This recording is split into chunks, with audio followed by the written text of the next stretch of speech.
America సాయం అంటే దాని వెనక కీడును శంకించాల్సిందే. ఏదో ఆశిస్తే గాని డబ్బును విదిలించదు ఆ దేశం. యుఎస్ఎయిడ్ పేరిట వేలాది కోట్లను ప్రతి ఏటా పలు దేశాలకు పంచుతూ వెళ్తోంది. ప్రతిఫలంగా లక్షల కోట్ల రాబడిని చూసుకుంటోంది. అలా జరగకపోతే ఆ సొమ్మును ఇతర దేశాలకు ఇచ్చి నాశనం చేస్తుంది. బంగ్లాదేశ్ కథ కూడా ఇలాంటిదేనా? భారత్లోనూ అలాంటి ప్రయత్నాలే చేసిందా? అసలు ఏంటి యుఎస్ఎయిడ్? దీనివల్ల ఎలాంటి కల్లోలాలకు దిగింది అమెరికా? అది 1961 నవంబర్ 3. అమెరికాలో అప్పుడే మొదలవుతోంది చలికాలం. కానీ అధ్యక్షుడు జాన్ ఎఫ్ కెనడీ ప్రపంచాన్ని వేడెక్కించే ఓ చట్టాన్ని తీసుకొచ్చారు. దాని పేరు ఫారెన్ అసిస్టెన్స్ యాక్ట్ 1961.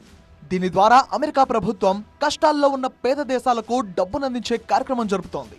ముఖ్యంగా ఆఫ్రికా, ఆసియా దేశాల్లో పేద కంట్రీస్ కి మిలియన్ల కొద్ది డబ్బునందించాలని నిర్ణయించారు.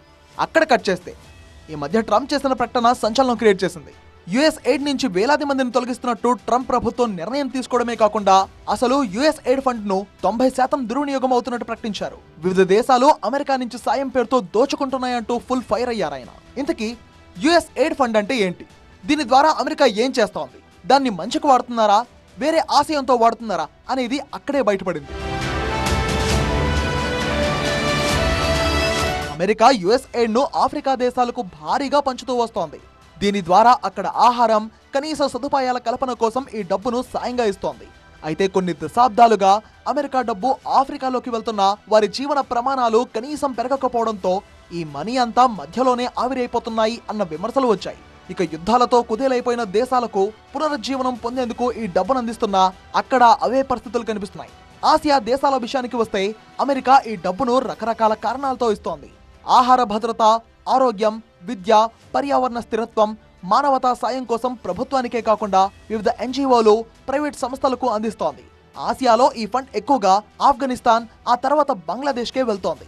బైడెన్ ప్రభుత్వ హయాంలో ఏకంగా $1.4 బిలియన్ డబ్బు బంగ్లాదేశ్కు పంపారు. అంటే ఏకంగా 12,000 కోట్ల రూపాయల డబ్బును వివిధ కార్యక్రమాలకు ఉపయోగించారు. అయితే ఎక్కడ ఉపయోగించారు, ఎందుకోసం వినియోగించారు అనేది మాత్రం పొందుపరచలేదు. మానవ హక్కులు కాపాడేందుకు, ప్రభుత్వ స్థిరీకరణ కోసం వాడారంటూ బైడెన్ ప్రభుత్వం లెక్కలేసుకుంటూ వచ్చింది. కానీ అది నిజమా కాదా అనేది ఎవరు తేల్చాలి? యుఎస్ఎయిడ్ ఫండ్ ని ఎరగా వేసి అమెరికా బంగ్లాదేశ్లో హసీనా ప్రభుత్వాన్ని కూల్చేసింది అనే అపవాదం ఉంది.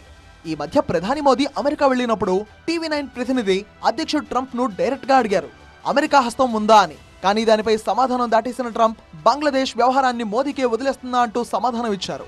And Mr. President, what you would like to say about the Bangladesh issue, because we saw and it is evident that how the deep state of United States was involved to regime change during the Biden administration. Then Mohammed Yunus made Junior Soros also. So what is your point of view about the Bangladesh? Well, there was no role for our deep state. It was this is something that the Prime Minister has been working on for a long time and has been worked on for hundreds of years, frankly. I've been reading about it. But I will leave Bangladesh to the Prime Minister. బంగ్లాదేశ్లో గత 2 ఏళ్లుగా ఏం జరిగిందో అంతా చూసాం. అక్కడ USAID fund ని వాడుకొని ప్రజలను రెచ్చగొట్టి కొందరు ఉద్రిక్తతలు రెచ్చగొట్టారన్న అపవాదం ఉంది. అంతేకాదు హసీనా ప్రభుత్వాన్ని కూల్చేశారన్న విమర్శలు ఎన్నో ఉన్నాయి. నిజానికి అమెరికాలో జనం ధరించే దుస్తులు 90% బంగ్లాదేశ్ నుంచే ఎక్స్పోర్ట్ అవుతాయి. ఇక్కడ తయారు చేసి అమెరికాకు ఎగుమతులు చేస్తారు. దాదాపు $4 బిలియన్ విలువైన దుస్తులు ప్రతి ఏటా ఎగుమతి జరుగుతున్నాయి. ఇక చెప్పులు, బూట్లు వంటి ఎగుమతులు కూడా కలుపుకొని టోటల్ గా $8 నుంచి $10 బిలియన్ విలువ పలుకుతాయి. అయితే బంగ్లాదేశ్ మాత్రం అమెరికా నుంచి క్రమంగా దిగుమతులు తగ్గిస్తూ చైనా వైపు మొగ్గు చూపింది. అమెరికా కన్నా చీప్ గా వస్తువులు దొరుకుతుండటంతో చైనాపై ఎక్కువగా ప్రేమను చూపించింది. దీంతో అమెరికా కన్నెర చేసి హస్తినాపై ఉగ్ర రూపం చూపించింది అన్న వార్తలు ఉన్నాయి. ఇలా అమెరికా తలుచుకుంటే యుఎస్ఎయిడ్ తో ఏదైనా చేయగలదు అన్నది వాస్తవం. ఇక ట్రంప్ పేల్చిన మరో బాంబ్ భారత్ కు అమెరికా నుంచి అందుతున్న యుఎస్ఎయిడ్. మన దేశంలో ఓటింగ్ శాతం పెంచేందుకు అమెరికా ప్రభుత్వం $21 మిలియన్ ఖర్చు చేసిందని ట్రంప్ చెప్తున్నారు. And $21 million for voter turnout in India. What do we need to spend $21 million for voter turnout in India? $21 million.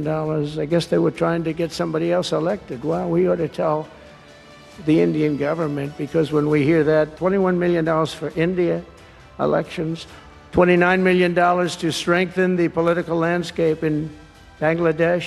అంటే ఏకంగా $180 కోట్ల ఓటర్ టర్నౌట్ కోసం వాడారా? ఎక్కడ వాడారు, ఎవరికిచ్చారు? ట్రంప్ ఏమంటున్నారంటే ఈ విషయం భారత ప్రభుత్వానికి చేరవేస్తున్నా అంటున్నారు. అంటే ప్రభుత్వానికి తెలియకుండానే బైడెన్ ఇక్కడ ఫండ్ వాడారు. అయితే ఎవరికిచ్చారు?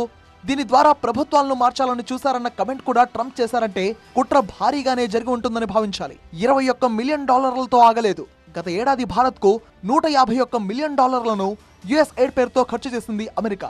అంటే అక్షరాల 1300 కోట్ల రూపాయలు భారత్లోని వివిధ సంస్థలకు పంపింది. ఈ యుఎస్ ఎయిడ్ పై బీజేపీ ఘాటుగానే రియాక్ట్ అయింది. రాహుల్ గాంధీకి ఈ డబ్బు అందిందని, దీనివల్ల దేశంలో కల్లోలం క్రియేట్ చేసి మోదీని గద్దె దించాలని చూశారంటూ మండిపడ్డారు బీజేపీ నేత గౌరవ్ భాటియా. यूएस एड की जो फंडिंग है ये भारत में जो चुनावी प्रक्रिया है इसमें हस्तक्षेप करने के लिए इस्तेमाल किया जा रहा था और ऐसा क्यों किया जाना चाहिए. It is worrisome that leader of opposition, the party in opposition, the Congress party and Rahul Gandhi, who have taken oath under the constitution to preserve the integrity and sovereignty of our country, are indulging in anti-India activities and activating and acting as a stimulus for anti-India forces to interfere in the pure and pristine electoral process of our country. నిజంగానే US aid ఇలా చేతులు మారి దేశాల్లో కల్లోలాలు సృష్టించడానికి, ప్రభుత్వాలు కుప్పకూలడానికి ఉపయోగిస్తున్నారా? గతంలో భారత్లో జరిగిన అనేక ఘటనల వెనుక అమెరికా కుట్ర ఉందా అనేది ఇప్పటికైతే బయటపడకపోవచ్చు. కానీ ఏదో ఒక రోజు లెక్కలతో సహా బహిర్గతమవుతాయంటున్నారు ప్రజలు. అయితే అమెరికా ప్రస్తుతానికి యుఎస్ ఎయిడ్ పేరిట కోతలు విధిస్తూ వస్తోంది. భారత్తో పాటు వివిధ దేశాలకు ఆర్థిక సాయం ఆపివేయాలని చూస్తోంది. మరి ఏం జరుగుతుందో చూడాలి.